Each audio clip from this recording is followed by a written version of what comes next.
Sometimes the quietest places hide the darkest secrets. These real countryside horror stories will make you question every shadow. Story 1. I grew up in the countryside, in a quiet little village nestled right beside a vast national park.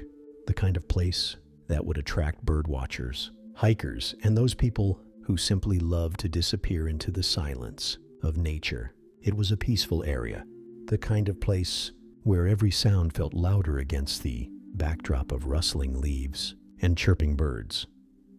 The park was technically off limits for certain activities. No biking, no horseback riding, only walking and jogging were allowed on the winding forest trails. I always thought that rule was ridiculous. I mean, why have these perfectly carved trails if you couldn't enjoy them on a bike or a horse? I was just a 10-year-old kid with a stubborn streak and a thirst for adventure. So naturally, I ignored the rule. I knew I wasn't supposed to do it. I knew the park rangers would scold me if they caught me. And a few times, they did, but it was always the same. A weak warning, maybe a frown, and a half-hearted, "don't do it again." Nothing ever serious. So of course I did it again, over and over. And I probably would have kept doing it if that one morning hadn't happened. My family bred horses. We weren't rich, not by any means, but we had a small stable and a few prized animals we were proud of. I loved riding, the feeling of freedom, the rush of wind against my face, the sound of hooves pounding the earth. Most days I would saddle up one of our calmer horses and ride around the open fields near home. But sometimes I craved the thrill of sneaking into the park.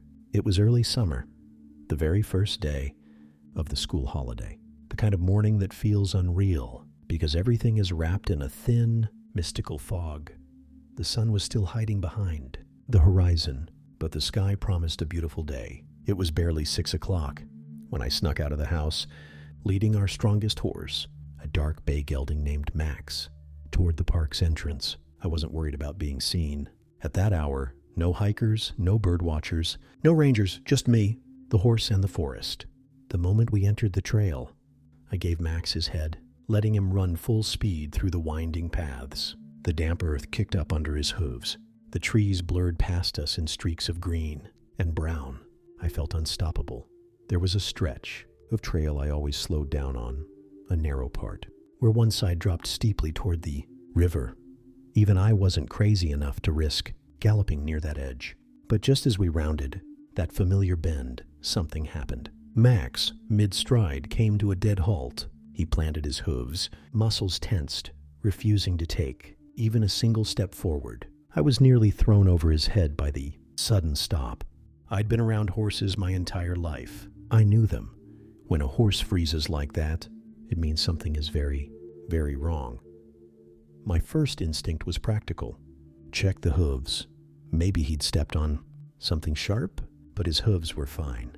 He wasn't limping. He wasn't moving at all. I patted his neck gently, whispering to calm him, scanning the trail ahead. And that's when I saw it. A thin, glinting line stretched across the path, almost invisible in the soft morning light. I leaned closer, heart hammering in my chest. It was a wire, a razor-thin metal wire stretched, taut between two trees, exactly at neck height for an adult. I froze, my breath caught in my throat. If Max hadn't stopped, if we'd continued at full speed, the wire would have caught me right across the neck. My stomach flipped. I glanced around wildly. Who would do something like this? Was this some sick prank? A hunter's snare? But no, this wasn't meant for animals. This was set for people. The realization sent a chill crawling up my spine. I tried to pull the wire down, but it was wrapped tightly around both trees, fixed firmly in place. There was no way I could snap it or untangle it. I knew I had to get around it, so I led Max off the path, stepping carefully into the underbrush. The ground was soft, slippery with wet leaves and mud. The trees pressed close, their branches clawing at my arms as I pushed my way past. And then I heard it, a voice, soft, distant, singing. It floated on the air like a whisper, almost blending with the rustle of the forest. The melody was familiar, a song I'd heard before, maybe an old folk tune. Hey, Tanta Gubar, that was it. But the words were all wrong. I strained to hear. Hey, all you runners, Come here passing, let the lifeblood pour. Out! My heart seized. My skin broke out in goosebumps. The voice sounded close. Too close. Yet when I looked around, there was no one. The singing didn't stop. I backed away, moving as quietly as I could.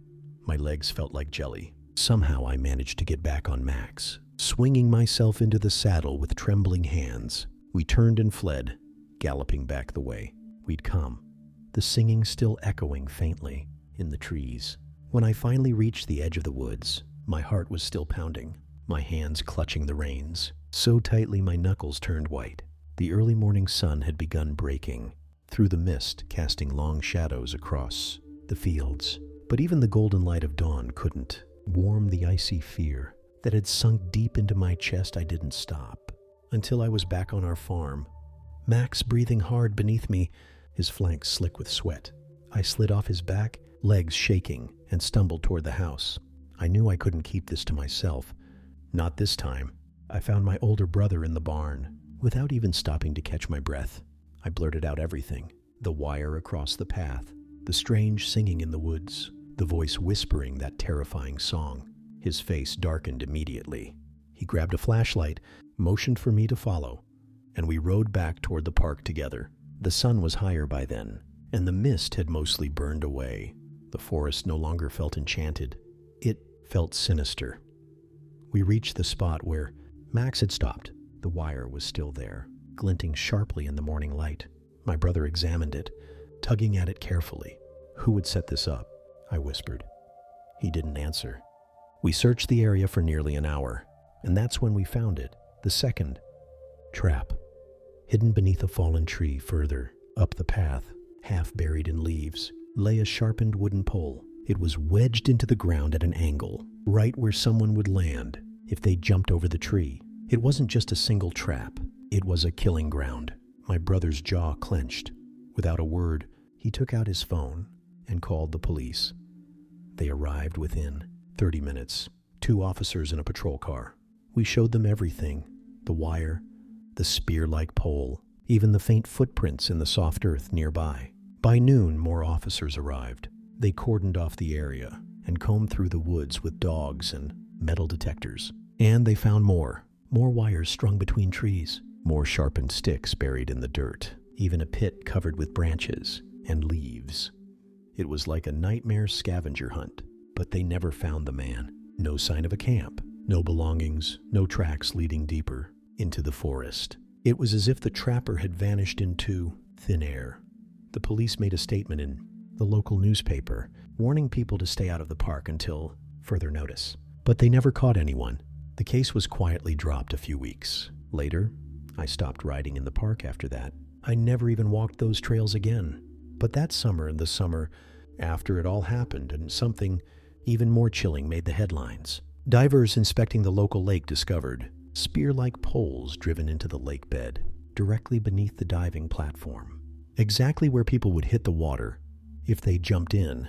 And later, a maintenance crew working on the narrow bridge over the river found garbage, bags filled with heavy rocks tied to the supports, rigged in a way that if a car bumped them, it could collapse into the river. All of it set up to kill.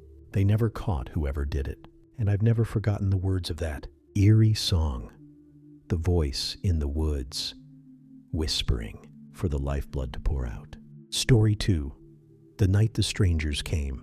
It was the early 1950s, and America was still healing from the wounds of war. Far from the bustling cities, deep in the rolling hills of the countryside, stood our family's farm, a sprawling patch of land surrounded by dense forests and endless fields. Life on the farm was simple, but demanding. Every sunrise brought with it a new set of chores, a new challenge, and the satisfaction of self-reliance. My father, only a child at the time, was around 6 years old. The farm had no electricity, no telephone, and no immediate neighbors within a quarter mile. Nights were dark, a pitch black, suffocating darkness broken only by the faint glow of lanterns or the occasional shimmer of moonlight sneaking past the thick forest canopy. On this particular day, summer hung heavily in the air. The sun blazed down on the golden fields, and the familiar hum of cicadas filled the silence between the calls of birds. Grandpa had sent my uncle, who was already a young man, to the feed mill in town. The mill was where farmers brought their crops and got paid for the season's harvest. This time, Grandpa had instructed him to collect the payment in cash. It was a large sum, more money than our family would normally hold in their hands at once. The plan was to pay taxes and deposit the rest in the town's only bank the following day. The mill was bustling with farmers, old trucks loaded with grain, and thick dust clouds rising in the hot air. My uncle waited his turn, exchanged some words with familiar faces, collected the cash in a thick brown envelope, and tucked it deep inside his coat. The ride home was long and silent. Even the horses seemed aware of the importance of the cargo they were carrying. That night, a sticky, restless heat settled over the farm. The air hung heavy with humidity, making it hard to breathe. The family had gone to bed early, worn out from the long day. The sounds of the countryside wrapped the house like a warm, familiar blanket. The chirping of crickets, the occasional howl of a distant coyote, the gentle rustle of leaves in the warm night breeze. But everything changed when, at around 2 a.m, headlights cut through the darkness like knives. They poured through the front windows of the house, casting long, eerie shadows on the wooden walls. The engine hummed low, steady, menacing, patient. Grandpa woke first. His instincts, honed by years of hard labor and survival, jolted him upright in bed. But instead of standing, he rolled off the side of the bed and crawled on the wooden floorboards toward my dad's and uncle's room. The floor creaked softly under his weight, a slow whisper in the night. He nudged my uncle awake and whispered, "There's a car. Get up now." My uncle, still groggy, registered the urgency in Grandpa's voice. Immediately, he threw off the covers, slid silently onto the floor, and followed Grandpa out of the room. The air inside the house felt charged, thick with fear, confusion, and a growing sense of dread. Downstairs they moved like shadows. Grandpa grabbed his old hunting knife from the kitchen table, the only weapon readily available, and cracked the door open just enough to peer outside. There it was. A dark sedan sat motionless on the dirt driveway, its headlights glaring directly at the house. Inside, a figure loomed behind the wheel, face obscured by darkness, but posture tense, waiting, watching, without a word. Grandpa flung the door wide open and bolted out, running barefoot across the dirt toward the car. My uncle followed, heart pounding in his chest. The driver's door opened. A man stepped out, tall and wiry, dressed in dark clothes. For a split second, he and Grandpa locked eyes. Time seemed to freeze, a silent, electric moment stretched thin by adrenaline and fear.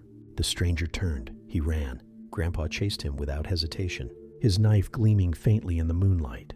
My uncle trailed just behind. The stranger reached his car, flung the door open, slammed it shut behind him, and fired the engine. The tires kicked up a spray of dust as the car lurched forward. Grandpa wasn't done. He lunged forward, grabbed the door handle, and yanked. The door didn't budge, locked. The car swerved, throwing Grandpa aside, and sped off down the dirt road. As they stood there, chests heaving, hearts racing, they saw something else. At the end of the road, headlights flickered. A second car. This one didn't wait. It tore off into the darkness, its engine roaring into the distance. Grandpa and my uncle stood frozen in the silence that followed the car's retreat. The dusty road that carved its way between the hills was empty again, swallowed by the night. Yet their hearts thumped like war drums in their chests. The calmness that normally settled over the farm had been shattered, replaced by a suffocating tension that wrapped itself around the house and its occupants like a noose. They hurried back inside. Grandpa bolted the doors, shoved a heavy wooden chair against the front door, and instructed my uncle to wake the rest of the family. Within minutes, the small kitchen was crowded with sleepy, frightened faces. My dad, barely 6 years old, clinging to his mother. My aunts and other uncles all huddled together, eyes wide, breaths shallow. Grandpa stood by the table, the hunting knife still in his hand. His voice was low but firm. "Tonight we guard this house. No one leaves. We wait for sunrise." The family obeyed without question. They extinguished the lanterns, casting the house into shadow. Every curtain was drawn. They sat in silence, listening, waiting. Every creak of the old farmhouse, every whisper of wind against the wooden walls sounded like footsteps in the dark. The minutes stretched into hours. My father would later recall how he sat on the floor, his small hands gripping his mother's dress, staring at the dark windows, expecting at any moment to see a face pressed against the glass. Grandpa stood watch at the front door. My uncle guarded the back. The others stayed low, silent, hidden. The night dragged on. Every now and then, they thought they heard faint sounds, twigs snapping outside, the rustle of leaves, a soft metallic clank. But when they strained their ears, there was nothing. And then, a knock at the back door. 3 slow, deliberate knocks.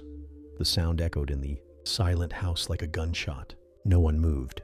Grandpa signaled for everyone to stay put. He crept toward the back of the house, stepping lightly across the creaky wooden floor. My uncle stood frozen by the back door, gripping a fire poker, so tightly his knuckles turned white. Another knock.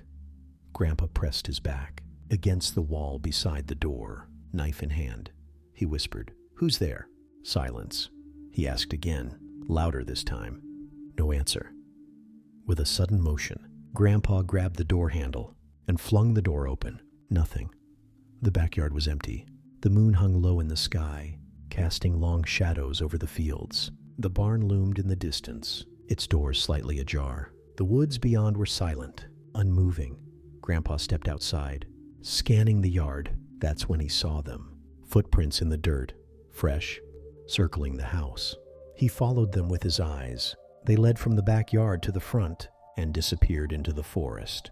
He backed inside, bolted the door again, and whispered to my uncle, "They're still here."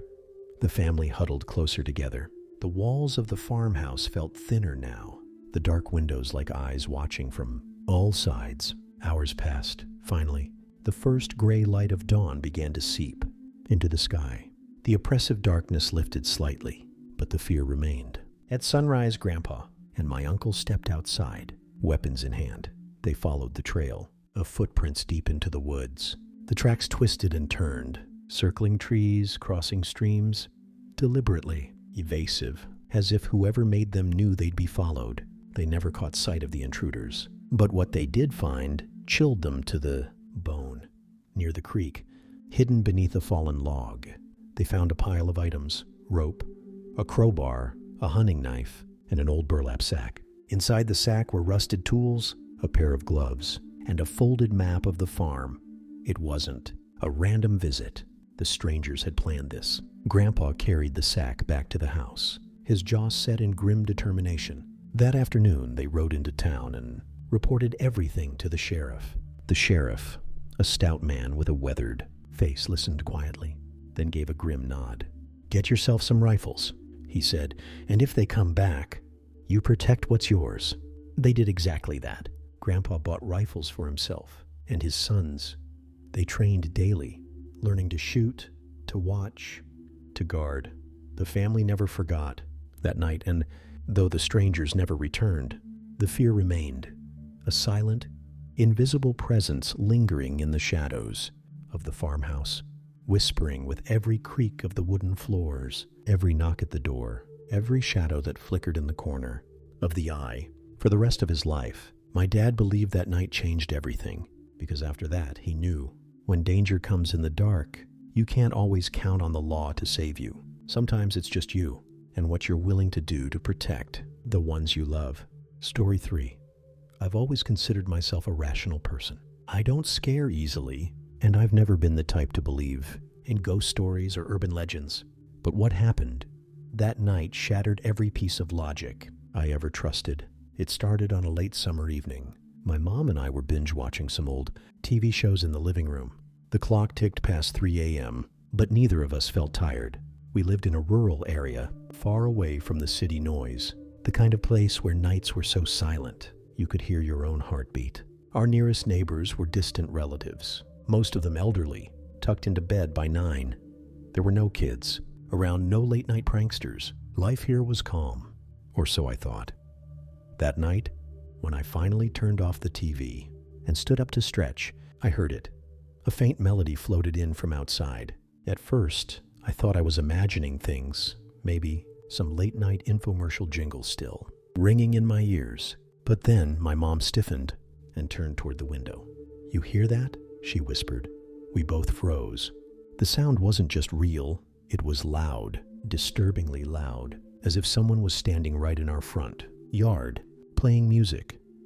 And not just any music, it was carnival music. You know the kind, that eerie, whimsical tune you hear at circuses, the type of melody that brings images of clowns and spinning carousels. Only this one felt twisted.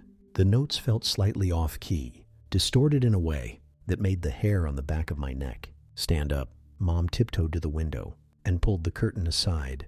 Darkness, nothing. The porch light didn't reveal a thing. The sound seemed to be coming from everywhere and nowhere at once. I whispered, "Maybe someone's car radio?" She shook her head.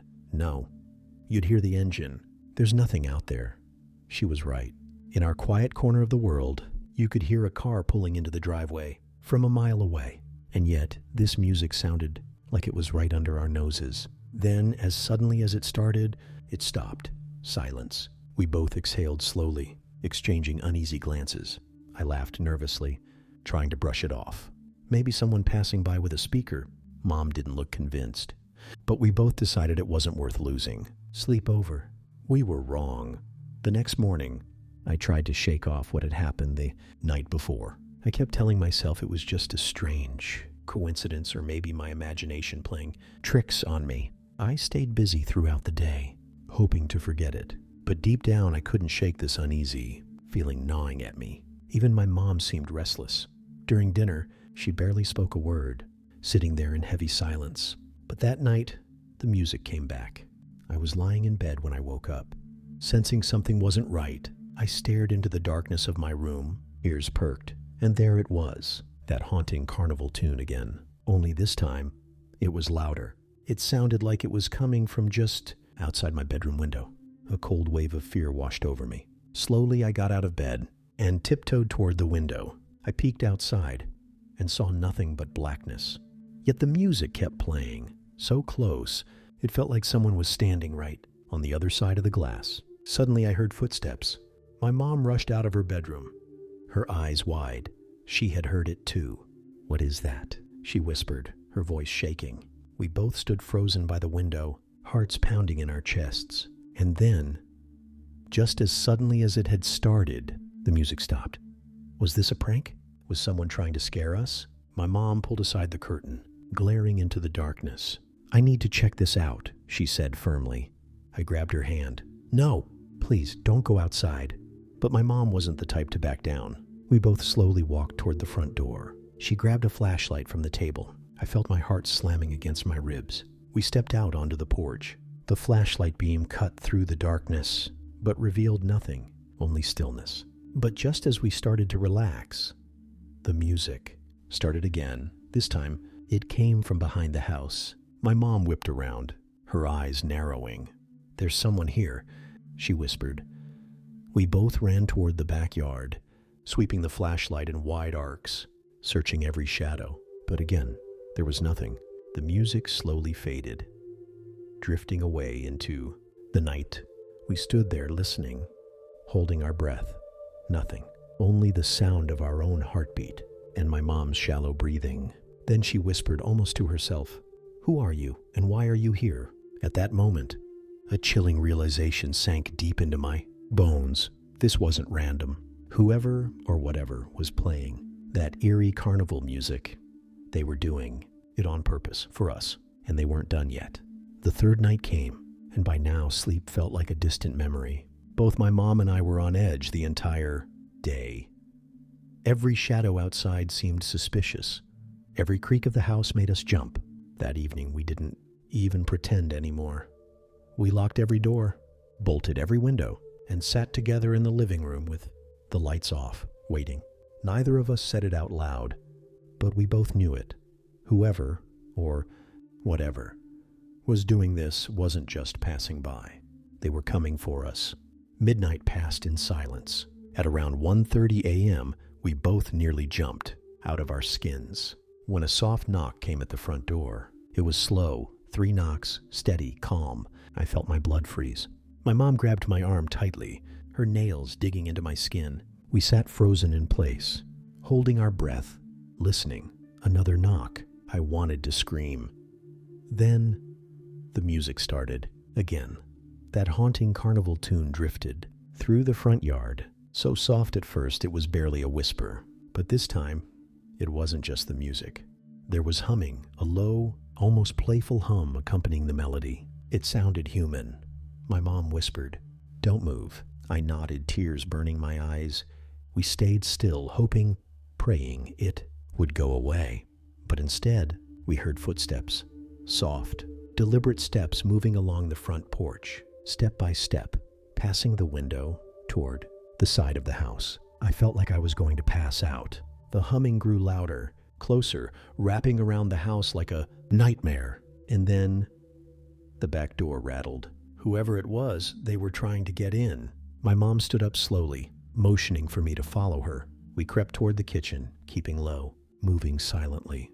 The sound of the doorknob jiggling was right there, just on the other side of the wall. And then a soft voice whispered, "Let me in." I nearly collapsed right there. My mom pulled me toward the stairs. We hurried up, shutting ourselves in her bedroom, locking the door behind us. For hours we sat in silence, clutching each other, listening to the faint sound of carnival, music drifting through the night air. The knocking never came again that night, but the humming never stopped. That fourth night felt like a slow death. Neither my mom nor I had slept in days. Our nerves were shattered. We couldn't eat, couldn't think. It was as if this thing was feeding on our fear, but we refused to leave.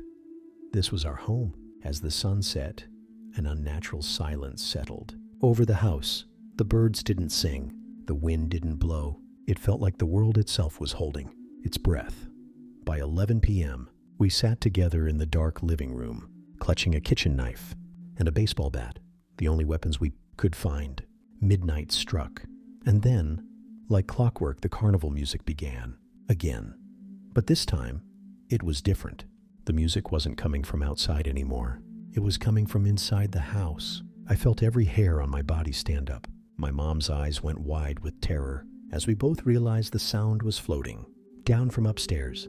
Without a word, she grabbed my hand, and we moved silently, slowly toward the staircase. Every step we took felt heavier than the last. The music grew louder, echoing off the walls. We reached the top of the stairs and saw it.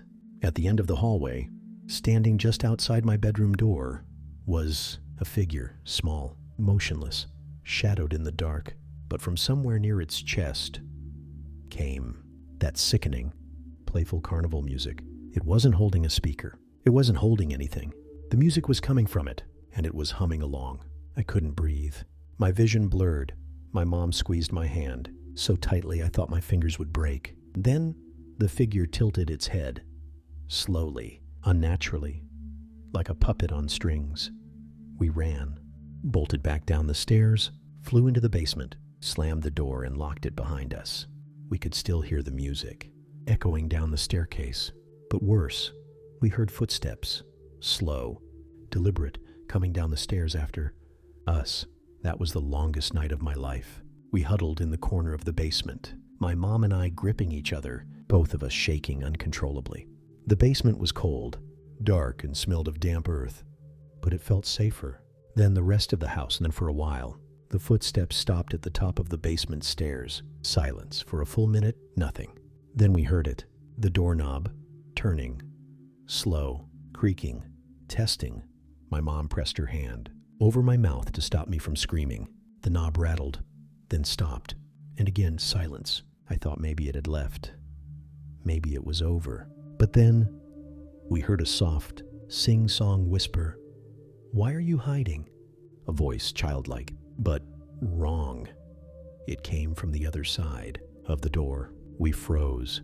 My heart slammed against my chest, so hard I thought I'd pass out. Suddenly there was a loud bang on the door. Once, twice, 3 times. The entire basement shook with the impact. My mom grabbed a crowbar we had stored in the corner and stood in front of me.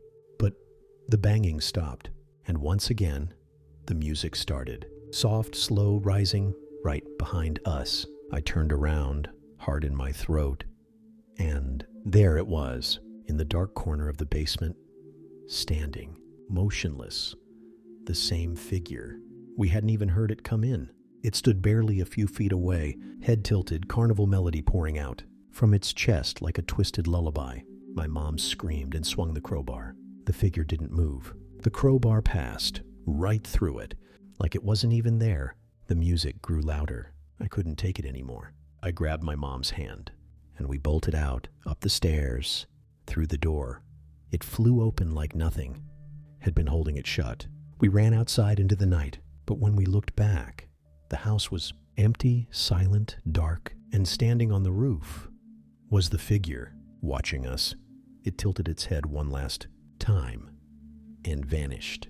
The next morning, we packed up everything and left the house for good. We never went back. We never heard the music again. But even now, sometimes, when the night is too quiet, I swear, I still hear that haunting melody in the back of my mind. Story 4. It was supposed to be a simple drive home.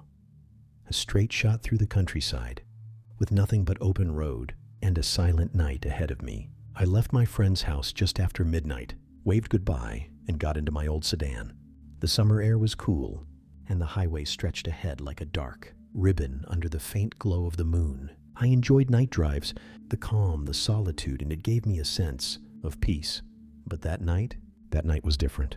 The first half hour was uneventful. The only sounds were the soft hum of the engine and the occasional chirp of night insects from the fields lining the road. I drove with the windows slightly down, letting the fresh air cool my face. My favorite playlist played softly in the background. Then, somewhere around mile marker 47, a strange feeling washed over me, a prickling on the back of my neck, like I was being watched. I glanced at the rearview mirror. Nothing. The back seat was empty, just like it had been when I got in. I shook my head, chuckling to myself. Paranoia, I whispered. I kept driving, but the feeling didn't go away. About 10 minutes later, I heard it, a faint sound, like a breath. A slow, shallow inhale and exhale. It came from right behind me. My heart slammed against my chest. I snapped my eyes to the rearview mirror. Again, nothing.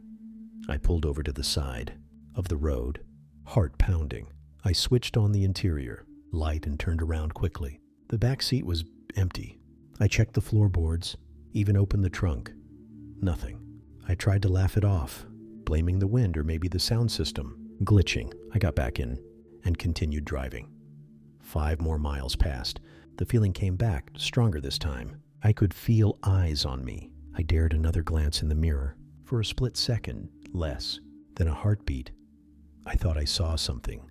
A dark shape, like a figure hunched low behind the driver's seat. But when I blinked, it was gone. My hands gripped the steering wheel tighter. I told myself I was tired, maybe seeing things. I kept my eyes glued to the road. But then, the softest whisper tickled my ear. "Why did you stop?" I slammed on the brakes. The car screeched to a halt in the middle of the empty highway. I turned around, heart thundering. No one. Nothing. I jumped out of the car, shivering despite the warm night air. My breath came in ragged gasps. I walked around the car, checked every door, looked inside every window. The car was empty. The fields around me were silent. I stood there, shaking, trying to calm my racing heart. And then, a soft thud came from inside the car. I whipped around. The back door on the driver's side was slightly open. I know I locked it. I know it was closed. I stared at that door for what felt like an eternity, my mind racing, and then I saw it. A hand, pale, thin, slowly pulling the door open wider. From inside, I didn't wait. I jumped back into the driver's seat, slammed the door shut, locked every door, and floored the gas pedal. The car roared down the highway, my heart racing faster than the engine. But the rearview mirror showed me something I'll never forget. A shadow, sitting in the back seat, motionless, watching. I drove faster than I ever had in my life. But no matter how fast I went, the shadow never moved. It just sat there, and I couldn't bring myself to look away. The morning after that terrifying encounter in the woods, I could barely sleep. Every time I closed my eyes, I saw the glint of that metal wire stretched across the trail, waiting for an unsuspecting runner to meet their doom. The haunting melody that followed me into the shadows echoed in my ears. But more than fear, a strange mix of anger and curiosity boiled inside me. I couldn't just forget what I'd seen. That wasn't some random prank. Someone had deliberately set a trap, a deadly one. And then there was the singing. Who in their right mind would do something like that? I decided to tell my older brother. He was 2 years older than me and far braver, or maybe just more reckless. When I told him everything, he didn't laugh or dismiss it. His face went pale. He listened carefully, asked a few questions, and then said something that made my skin crawl. You know, Old Man Halverson used to live out there. I stared at him. Who's that? He swallowed hard. He was the old hunter. They said he went mad. Lived in that cabin near the ridge. He disappeared years ago. People said he died, but they never found him. My heart thudded in my chest. Was this some local legend? A campfire story? Do you think it's him? I asked, trying to sound skeptical. My brother shrugged. I don't know, but setting traps like that? That's not a joke. We need to tell someone. We decided to go back to the spot together. Maybe I'd imagined it. Maybe I'd overreacted. But when we reached the part of the trail where my horse had stopped, there it was in the wire trap, still glinting in the morning sun. And worse, nearby, half buried in leaves, we found something else, a sharpened wooden stake. It was long, like a spear, with one end carefully whittled to a deadly point, positioned exactly where someone would land if they jumped over the fallen tree lying across the path. I felt sick. This is murder, my brother whispered. We didn't touch anything. We backed away, hearts pounding, and made our way straight to the local sheriff. The sheriff listened carefully. He didn't laugh. He didn't act surprised. In fact, he got serious very fast. He called in a team, and they searched the area. They found more traps, wire lines stretched across paths, sharpened stakes hidden under leaves, even a few covered pits, but no sign of whoever set them. The sheriff told us to stay away from the woods until further notice. The area was sealed off. They even brought in dogs to search for the person responsible. But the trail went cold. Weeks passed, the summer rolled on. For a while, things seemed quiet, until the story in the local newspaper broke. The headline hit me like a punch to the gut. Booby traps found beneath lake diving platform. Investigation ongoing. Apparently, someone had discovered sharpened wooden stakes driven into the lake bed, right under the popular diving platform. If anyone had jumped in, they would have been impaled. That wasn't all. Black garbage bags filled with rocks were found tied under the bridge, over the river, positioned in a way that if a car hit them, the bridge could collapse, sending the vehicle into the water. All of it deliberate, calculated. I felt cold all over. My brother and I exchanged looks. That said everything. This wasn't over. Whoever was setting those traps, they hadn't stopped, and they were getting bolder. The next morning, we went back to the edge of the forest with the local sheriff. We explained everything. He listened quietly, then examined the strange trap we had found. His face grew pale. This isn't the first time, he said grimly. We found similar traps a couple of weeks ago. We stared at him in shock. There's someone out here, he continued, lowering his voice. Someone who's hunting people. His words hit me like a punch to the gut, but I refused to be scared away. This forest was my home. I wasn't going to abandon it, or so I thought. That night, everything changed. We locked every door, bolted every window. But it didn't stop the creeping sense of dread. It was raining heavily. The steady drum of water against the roof was almost comforting. Until, at exactly 2:47 a.m., I woke up to a loud banging. I sat up in bed, my heart racing. It was coming from my window. I turned slowly and froze. A face was staring back at me from the other side of the glass. I couldn't see the features clearly, but the eyes, they were there, cold, unblinking, and in his hand, something sharp, a long, thin metal object. I couldn't breathe. I slid off the bed, heart pounding. My mom rushed into the room. "What is it?" she gasped. I just pointed at the window. We peeked back together. He was gone. But then, the sound of the back door handle turning echoed through the house. Someone was trying to get inside. We stood there, frozen in fear. My mom grabbed my hand and pulled me toward the inner room. We reached for the phone. No signal. Then We heard it, a soft creak, coming from the front porch. We turned just in time to hear a low, humming voice slip beneath the door. "You know, this forest is mine." My mom's face went pale. We ran toward the living room, ready to escape through the window. But outside, he was there, standing, staring at us, his lips moving slowly. I leaned closer and heard the whisper, "I'm coming," and then he vanished. By morning, when the sheriff came back, they found 2 more traps set around the house. But worse, pinned to our front door with a rusty nail, a note. "You still had time." That was it. We packed up and left the house for good. We never saw him again. But sometimes, late at night, when I'm home alone, I swear, I feel eyes watching me from the dark sometimes. The things we dismiss as mere coincidences are the terrifying truths lurking in the shadows. These stories remind us of one thing, and when darkness falls and silence takes over, never let your guard down.